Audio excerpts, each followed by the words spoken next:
Okay, perfect. Here we go. So I wanted to get started. I like to try to keep our Wednesday night huddle 30 minutes. I want to be able to give you something that you can use, hopefully celebrate or address any questions or concerns or victories that you have. And then I also want to share with you some big new things that you may have seen some emails or posts about that may be confusing or bring up questions, so that we make sure that we get them addressed for you. So tonight, the first thing that I wanted to share and kind of hopefully you can help me brainstorm, is coming up with questions regarding with how we think, because so often I find on this journey, the battle is not necessarily the environment. It's not the cookies that my husband buys or the cakes that he makes, or the free pizza at work or the free cake or cookies or any of that stuff at work. That's not usually the battle per se. That being in my environment is added stress or added decisions or added hiccups or opportunities to go off the course that I personally wanted to go. But the true battle, the real battle with those things is what I'm thinking and how I'm talking to myself in those situations. So there really is going to be no perfect time. I don't think there's a month without a holiday or a birthday in it. I don't think there's a month without a picnic or a reason to celebrate. If you're in the Valley, we've got Music Fest going on. And for sure, every single month, we have something that can come up and take us a different way, right? So that being said, everything starts with our thoughts. How often have you found yourself self-sabotaging even with anything that you were trying to do? Not necessarily, like maybe it's even something outside of health or fitness, maybe it's even school or parenting, or relationships, where you're self-sabotaging because you're not in the right space, your head's not in the right place. And so that just shows us how powerful our mind is. It's why I love a lot of the tips that I've learned from To Be Mindset, because it does address how to ask those questions and how to work towards those things.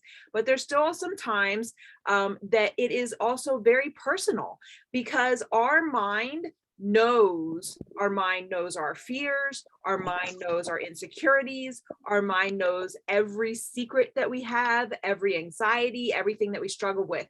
And so that voice in our head can be not only the loudest, but also the most manipulative in whether we take a step forward or not in what we're doing. So that voice in the head can be negative in the sense that it tells you you're not smart enough, you don't have enough time, you don't have enough money, you can't do it, you failed before. It can tell you those negative things and kind of show you all the stuff that used to happen. But then it can also be that like sneakingly positive, where it's saying, oh, it's been a hard day, it's okay. So say you're trying to only drink wine 3 days a week, and then that voice in the back of your head says, well, it was a hard day, it's okay to have wine today. And then there you are, your fourth or fifth day having wine after work because it was a hard day. And that's where that voice can really come against us. And so what I was hoping we could brainstorm, hey, Michelle joined us. Hello, hello. I thought you were going to have to be at that dinner tonight. I didn't think we'd get to see you. Yes, so I was hoping we could collectively brainstorm some questions, some ways that we can tackle those thoughts when they come up. Now, for me personally, the way I address that is I address it by what I'm putting into my mind and how I'm refreshing it and rebooting it. If we think about our iPhones or our Androids or our computers at work, how often does an update come in? And then think about how often are we updating our thoughts or our stories that we tell ourselves? Are we taking any time to take that downtime and see what's going on in our heads? Are we taking time to unpack that? For me personally, that is why if you scroll through the Get It Done group in Facebook, I personally answer my own posts, because that is me reinforcing the thoughts and the questions that I want to focus on for the day. I go into the group every morning before I work out, and then I go into the group and scroll through again at the end of the day. Sometimes I get in there at lunch, but a lot of times, if I'm honest, I don't get in during lunch. I actually don't make it in during the day. However, I do make sure that I'm going in there, because that helps me reset. I use it as like a reset. It's why I rewatch the nutrition videos, even 4.5, almost 5 years in. And I did notice something. So I did a little like test for myself, and I don't know about anybody else, but when I get really stressed, my self-soothing technique is a good TV show. Like most recently, I rewatched House, and that I just kind of, I feel comforted. I get to unplug, I can watch House, and sometimes I would even play House on my phone off to the side while I work. And I justified it with, I'm working a 15, 16, 17-hour day. I need something that's just going to numb me so I don't have to deal with the pain of what I'm doing right now. And I would play it off to my side. And what I realized is the days that I played House, even though I wasn't watching it, I was still listening to it in the background. The days that I watched House, my energy was lower. I felt a little more miserable. I worked longer hours than I had to, because part of me felt like, well, because I was playing the TV, I probably got distracted sometimes. So I probably didn't work the full time. And I didn't feel good about myself at the end of the day. I changed to playing an Audible book. And although I've been listening to the same book on tape now for 2 weeks because I missed so many of the chapters, I noticed that when I play Audible and I play a podcast and I play something like that, I am a much higher energy self. I don't feel as bad at the end of the day. And so I learned for myself how what I was listening to and focusing on and what I was letting come in to my brain and my thoughts was really impacting how I felt. So I'm curious if anybody has a question that we can ask ourselves when one of these things come up, or if you've had an experience like this yourself. So for example, if we think the thought, I just can't do it, I'm just going to sleep in and not work out. Or we have the thought, I don't care, I'm just going to eat whatever I want, I'll start eating healthy next week. Like, what is something that we can ask ourselves when that comes up? You can either unmute or put it in the chat.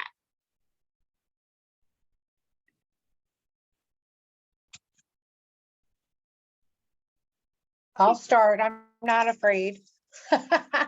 So, hi everyone. Sorry I'm late. When I want to sleep in, I really ask myself if that extra snooze is going to serve me and my goals, right? So like if, and I do that a lot because I will snooze, my alarm clock goes off at 5:30 and I snooze until 6 because I know that my brain needs that extra time. But then at 6 o'clock, I need to jump up and start getting ready because otherwise I won't be able to get my energize in. I won't be able to meet up with Jen and them on our 7 o'clock call and then be ready for my workday. And most of the time that works for me because I've been able to build the habit, and it didn't come easily. It's something that I have to fight with myself every morning, especially when there's hard nights and then there's, mornings where I'm really tired and I just want to continue to sleep. But I know that I'm going to feel so much better. So I will start to tell myself, okay, just put your feet over the bed and then put your feet on the floor and then stand up. Do your stretch. The dogs have to go out, right? I need to get ready. If I'm not going to get ready, I'm going to be late for work. And all these things are going to happen and it will kind of just trigger and continue to flow. Plus my morning workouts help fuel my body for the morning that I know is going to be crazy. And it's the only time I can get them in. So I've learned to self-talk myself into that. And when I'm stressed out, I stand up from my desk. I have a standing desk, so most of the time I stand, but if I'm like sitting, I'll stand from my desk and I'll walk away. And even if it's just to walk into a different room or I go and pet the dogs, like something to get myself out of that stress mode so that I'm not eating. I purposely put my desk upstairs so that I'm nowhere near the kitchen so that I don't go and grab something that's not going to help me. But that's kind of how I move myself through some of those defeating thoughts, and they come up a lot. It's not like after 2 years of doing this consistently, that it's easy and it goes away. It doesn't go away. If it did, and if I didn't have to worry about that, then we wouldn't be on this call together, because I would be like Superwoman. No one has that superpower. You just have to believe that what you're doing and have the determination to continue to do it. And I think Jen and I both talked about that a little bit this morning on our lives, which we didn't mean to do together, but we wound up that without that determination, your motivation is not a real thing. Like, you can't motivate yourself to do anything, because I'll continue to tell myself, no, I'm just going to go back to bed, and I'll hit snooze again and then oversleep most likely. So that's kind of how I move through my day. And I'm very ADD tonight because I'm still working. So I apologize if I just went off on tangent. No, I love that. But you gave us a lot of tips to stand up and walk away, to recognize that and to catch that. So I got all those written down. I'm going to post them in the comments of the group then. Ooh. How about anybody else? Do you have, so for example, if the voice in your head is saying, this is too much, I can't do it, what is a question or something that you can ask yourself to address that concern? I usually start by saying, just do something little. Even if it's like chores or, just something with my work, I just say, okay, I'll just do a little bit. And then that little bit usually, escalates into more. Not always, but it usually happens that way. And then do you notice you feel better after you do that little bit? Absolutely. Yeah, absolutely. Yep. Yeah. I think sometimes the pain is in the decision.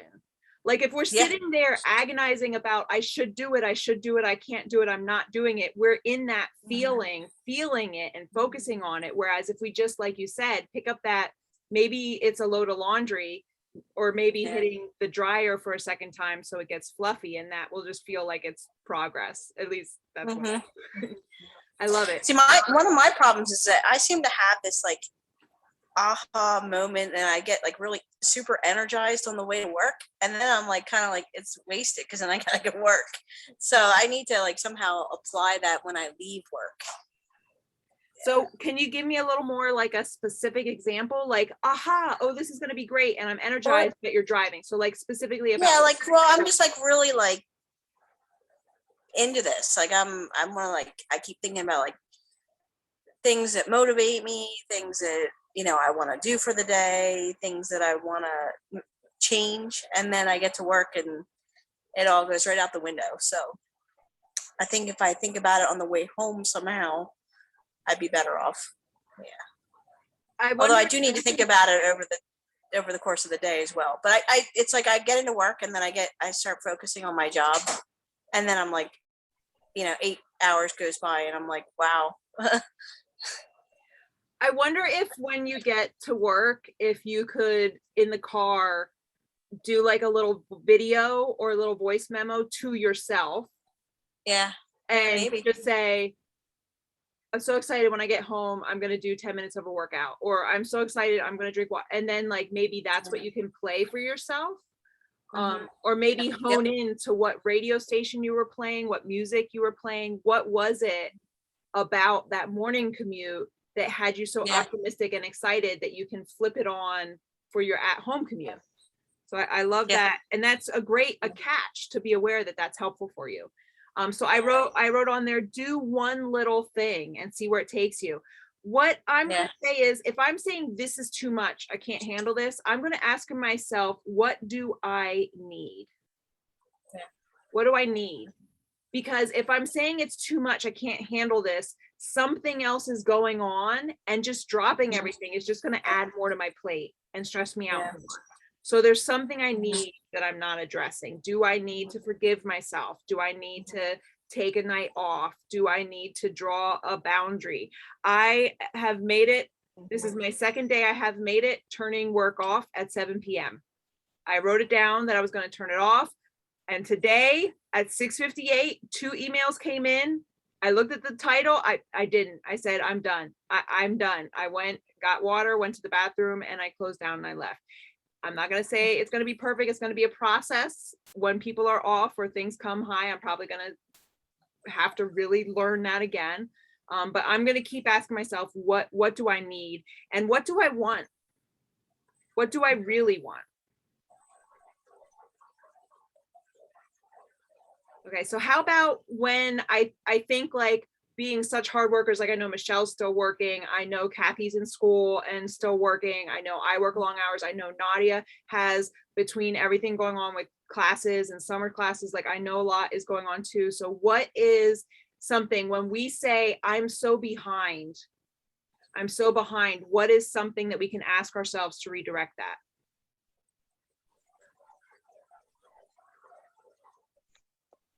Like, what are you behind on? That's the first thing when I feel like I'm so behind, I really look at and evaluate, especially, I manage a large group, so I'm constantly feeling behind. But like, you have to prioritize your day. I use OneNote, I use my notebook, I write down what my to-do list is, and then I number it.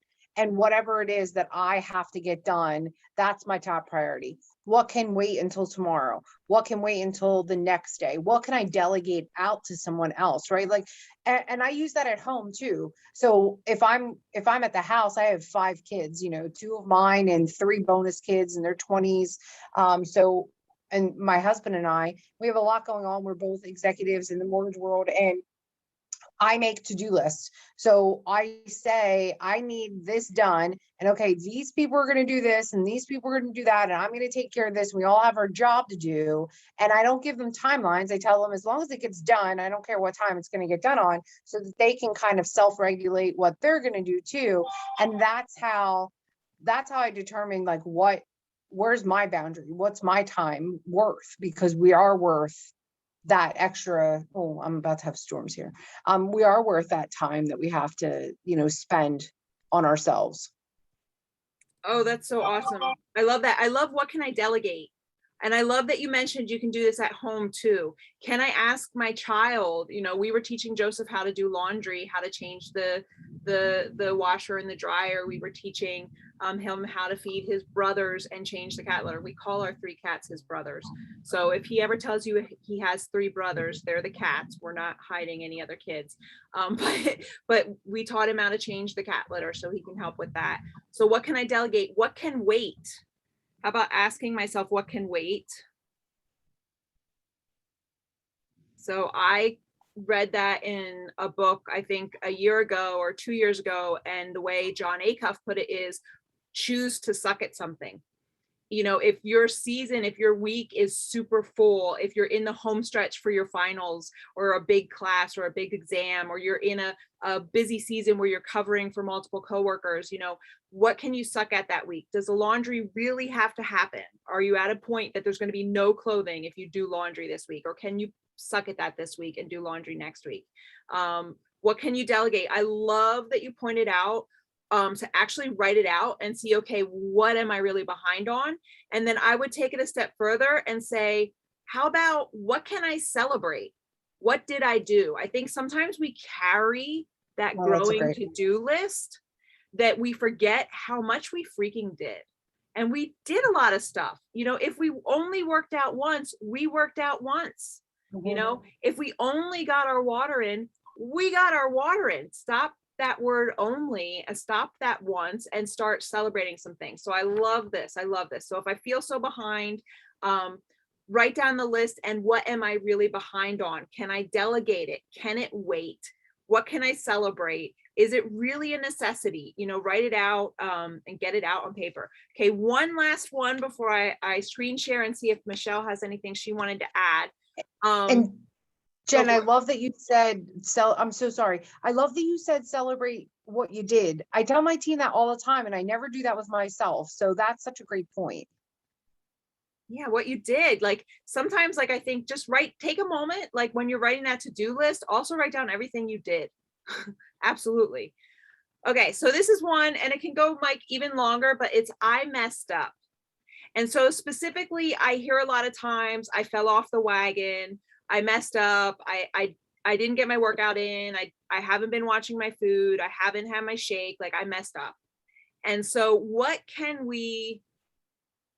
how can we address that to make forward progress instead of staying stuck in that yuck of I'm a failure?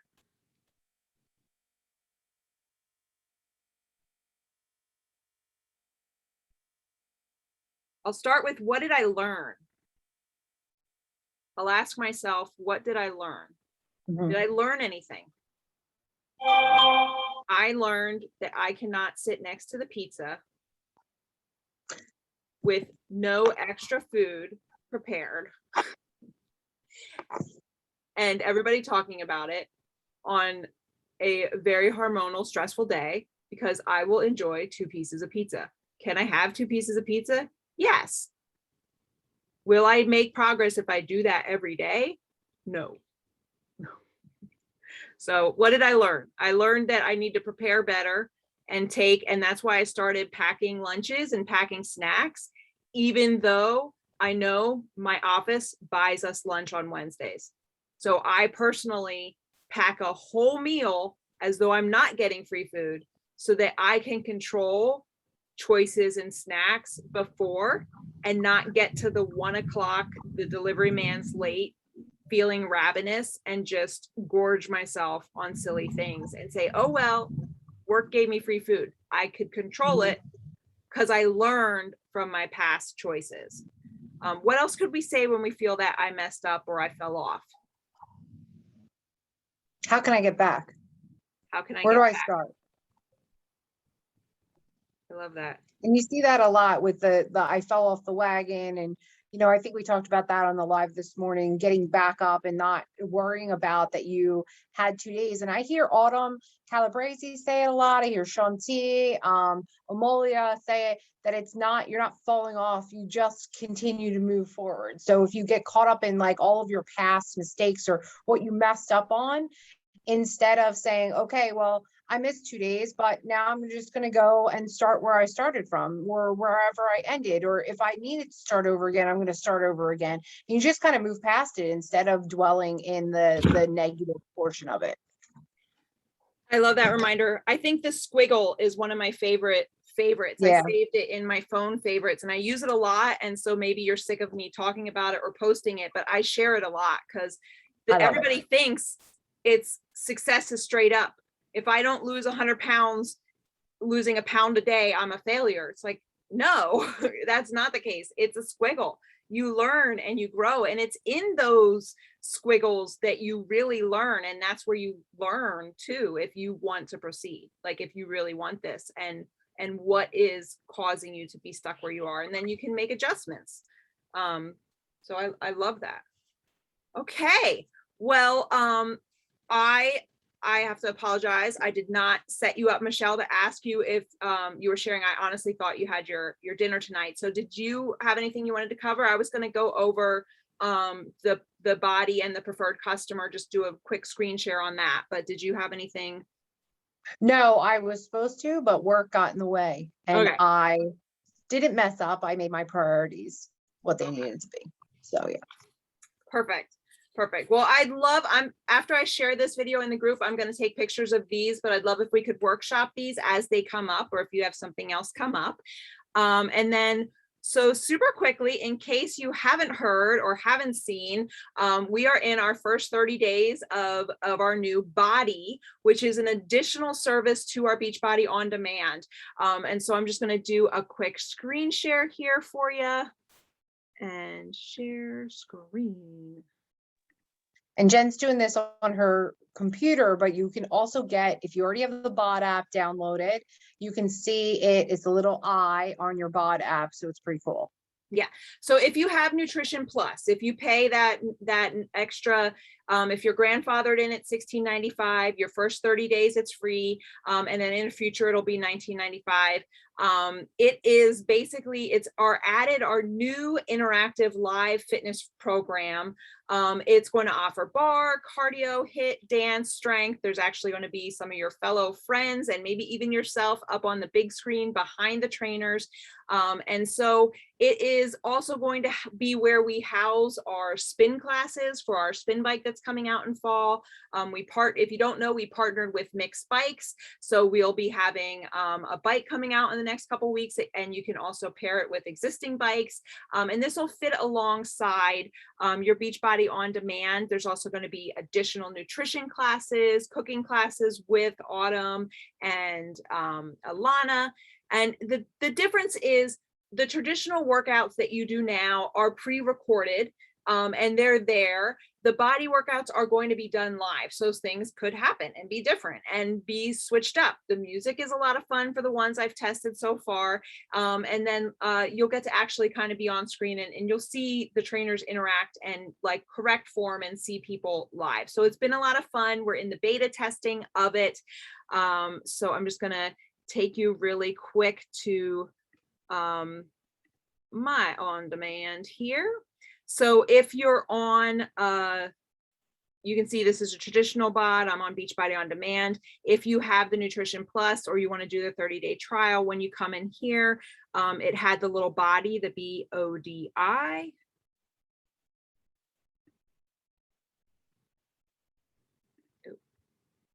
And it has a darker, more I love the streamlined, look. It's like, yeah, it's a yeah. really neat new look. There's classes that you can sign up for, and then within an hour of the class happening, you can watch the playback. And I think it's been a lot of fun to kind of peek through. There's also going to be additional nutrition videos and trainings and meal plans and things offered here as well as additional, they've been sneak peeking us additional workouts to the newest 3 programs. So they're going to keep doing that and kind of just give you a little extra for being in the behind the scenes. And then you can see there'll be a different categories as well. So the Beachbody on Demand is not going away. You are still going to have access to that, and that doesn't cost additional. If you want to add in the live schedule, it's going to come in. If you already are using, say, a competitor like Peloton, it is going to be extremely comparable and more for less. So if you're already pairing your on-demand workouts with the Peloton type of app, you're going to save yourself more money switching over to Body once it's out. And yep. Jen, before you move on, you scroll down to where the Nutrition Plus is, just to add in. So if you've not had Nutrition Plus before and you want a little sneak peek of what it is, you can go into the regular Body app under nutrition. I'll give you some information. What I really love about it is, and I'm an ultimate portion fixer. Jen is more on the to be mindset, but they constantly post updates in there, like on monthly. Like, so Autumn puts the monthly fix in there. She adds all new recipes, new recipe videos. She does interviews with authors and chefs and all different types of people. I really think it was a great add-on to be able to get a little bit of that podcast mentality and some new and free recipes that wouldn't have been posted before. So I really love using this. It's just a nice little additive onto your nutrition every month, especially if you're looking for new things to eat. Yep. And so here is this month's add-in that they added in a 10-minute video so maybe I'll stream this in the group later, maybe tomorrow, as just a sneak peek to let you kind of see some of the value, to see if it would be worth it for you to add it in if you don't already have it. The next piece that I wanted to talk about is they have officially launched our preferred customer program, which gives you the 25% coach discount without having to be a coach. And this is a change. If you're a coach now, you can change to preferred customer. If you've already helped someone get started, you don't necessarily want to switch to preferred customer because you won't get paid commission. But I wanted to just do at least part of it, because it is kind of right now anyway, is a 3-step process to change your membership to a preferred customer. I know I can see the lightning outside. We're having like a wicked thunderstorm here, so it's attacking my my internet as well. But you can see that Beachbody, all in all, we've been doing a lot of development, and so how you can see how everything is getting a different look to it, a little upgraded here.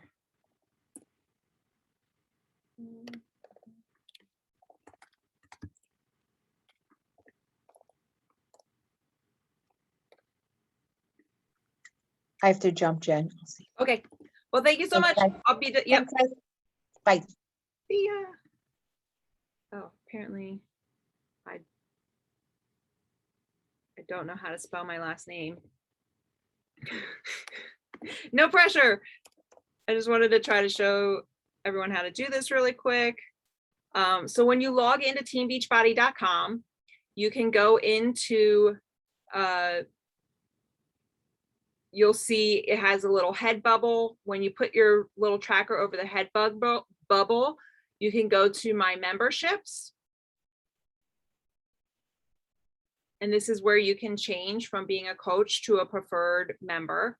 You can also change your Nutrition Plus if you want to cancel it or manage that, or change your on-demand. It's the same thing as there. So if you are a coach right now and you want to be a preferred member, you go to your business starter kit and you click manage, and then you're going to click cancel coach account. And then it says become a preferred customer. So you want to click that. And oh, because I'm a diamond, it won't let me show you more, but it then will tell you, you'll be able to click the boxes and go through that process. So it'll take you through stepping. I can send you a little video tutorial. I have a couple pictures saved, or I can walk you through it if you need help doing that. But the benefit to you would be just kind of resetting your account to customer to give you the discount. It'll stop sending you the coaching emails. If those are an annoyance to you in your email box, it'll stop sending you the coach. And then if in the future you ever want to be a coach and help anyone get started, it restarts all the free qualifications you get your first 3 months of coaching. So there is some different benefits to there. So before I stop the recording and lead us off, is there any last question or share or anything that you want me to address that you think someone else might want to see the answer to?